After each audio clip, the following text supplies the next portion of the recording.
Mga kabunyog, grabe itong mangyayari sa susunod na mga araw. Hmm? Ha? Ah, mainit na balita na ngayon, ngayong araw, formal ng kinumpirma ng ambasador ng Pilipinas sa United States, si Babes Romualdez, na talagang nagpadala na ng extradition request ang Amerika para i-extradite si Kibuloy sa US. Kaya sa susunod na mga araw, posibleng i-extradite na kapag kapag igrinant o pinagbigyan ng Pilipinas ang request ng US ng extradition kay Kibuloy. So matutunghayan natin sa susunod na mga araw ang pag-extradite kay kay Kibuloy sa United States of America. Posible rin matapos ang confirmation of charges hearing ni Duterte. Ang confirmation of charges hearing ni Duterte ay sa September 23, 2025. At matapos ito, inaasahan na ilalabas na rin ng ICC ang mga susunod na warrants of arrest sa iba pang mga co-accused ni Duterte. At sigurado na dyan, ang isa sa mga posible ng isyuhan ng arrest warrant ay si Bato de la Rosa. So, matautunghayan natin sa susunod na mga araw ang pag-aresto din kay Bato ng International Criminal Court. Yan, mga kabunyog, mga kababayan. At pangatlo na posibleng mangyari, posibleng maglabas na ng desisyon ang Dutch government. Inaasahan na ang desisyon nito sa extradition, sa political asylum application ni Roque ay denied. Denied. Malamang denied yan ayon sa maraming expert na nagsasabi mahirap mag-grant ang political asylum application ni Roque. So kapag na-deny ang kanyang political asylum application, balik si Roque sa Pilipinas. Itong tatlong ito, pag-extradite kay Kibuloy sa US, pag-aresto ng ICC kay Bato, pagpapauwi sa Pilipinas kay Roque, ito yung mga inaasahan nating maiinit na pangyayari magaganap sa susunod na mga araw. Hindi po malayong mangyari itong tatlo na ito. Ano sa tingin mo? Kabunyog Don Vito Corleone. Ha? Sang-ayon si Kabunyog Don Vito Corleone, ha? Sabi niya, yes, on the way na yung bad karma sa kanila. Ano yan mga kabunyog? Kaya sa susunod na mga araw, magiging mainit na naman ang mga pangyayari, ano? Mainit na naman mga pangyayari. I-extradite si Kibuloy sa US, aarestuhin ng ICC si Bato, pauuwiin sa Pilipinas si Roque. Halos yung mga mangyayari na yan, yung mga mangyayari na yan, magkakasunod yan. Hindi malayong magpapanabay lahat yan, mga kamunyog. Bakit sinasabi nating magpapanabay? Si Bato, halos sigurado na yan, i-issuehan talaga yan ng arrest warrant. Isigurado na yan. Kailan posibleng ilabas ang arrest warrant? Ayon nga kay Attorney Joel Butuyan, posibleng pagkatapos ng confirmation of charges hearing ni Duterte sa September 23, ilalabas na ang arrest warrant sa mga iba pang akusado. At pag sinabi nating iba pang akusado, sigurado na dyan si Bato. O yan, mga kabunyog, mga kababayan. At ang pag-extradite kay Kibuloy sa US, ngayon, nakumpirma na ngayong araw na may request na. Hindi pwedeng hindi kaagad yan aksyonan ng Pilipinas. Mababiolate natin ang treaty natin sa Amerika. Mayroon tayong extradition treaty with the United States. So, kapag anuman ang magiging desisyon sa extradition request, dapat ipaalam kaagad sa Amerika yan. So, didesisyonan na yan. Didesisyonan na yan. Si Roque naman, ay ano na yan, madali ng desisyon dyan kasi ano yan, inaasahan ng lalabas na yung desisyon na yan sa extradition ni Roque.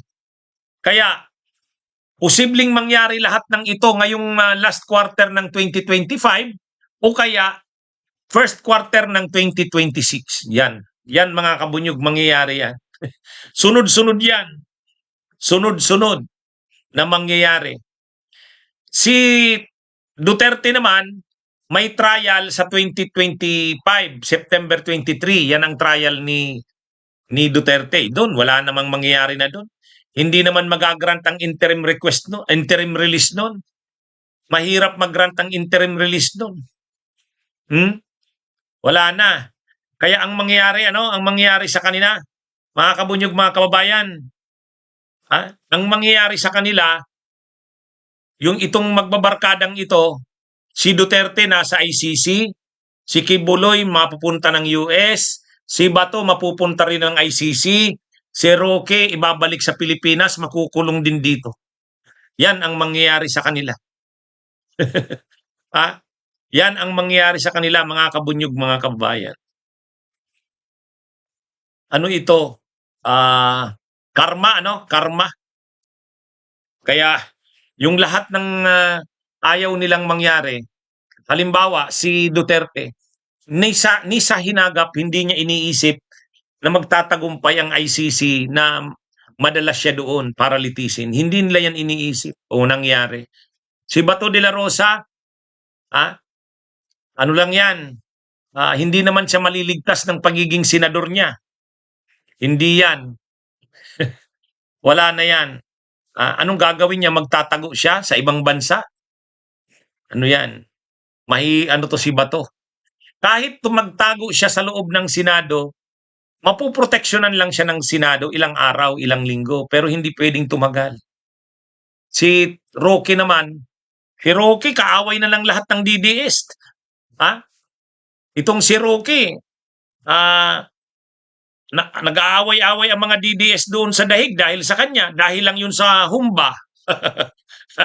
At the same time, galit na galit sa kanya si Kaufman. Gusto na siyang pabalikin sa Pilipinas.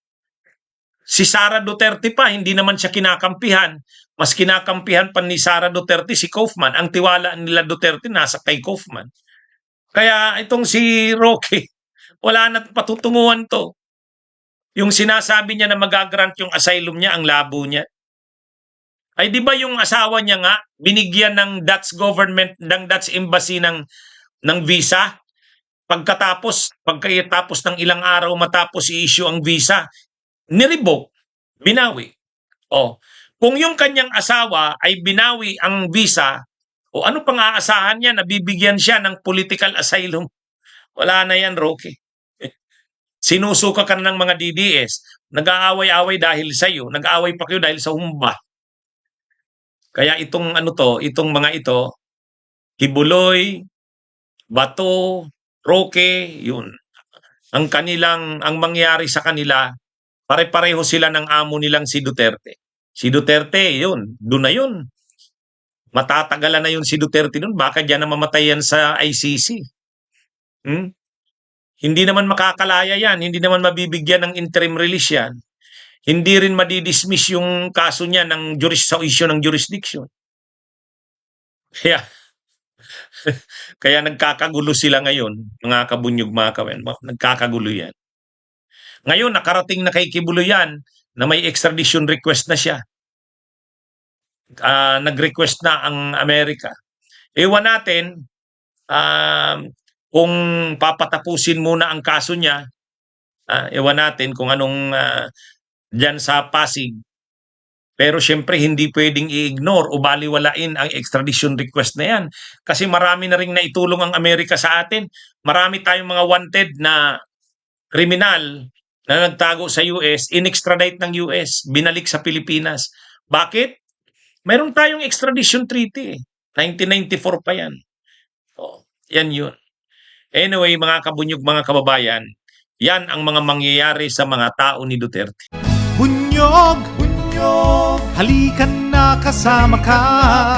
Bunyog, kapag buklod ay may pag-asa. Luzon, Visayas, Mindanao, isa ang pananaw. Sa bagong Pilipinas ang bunyog isisigaw.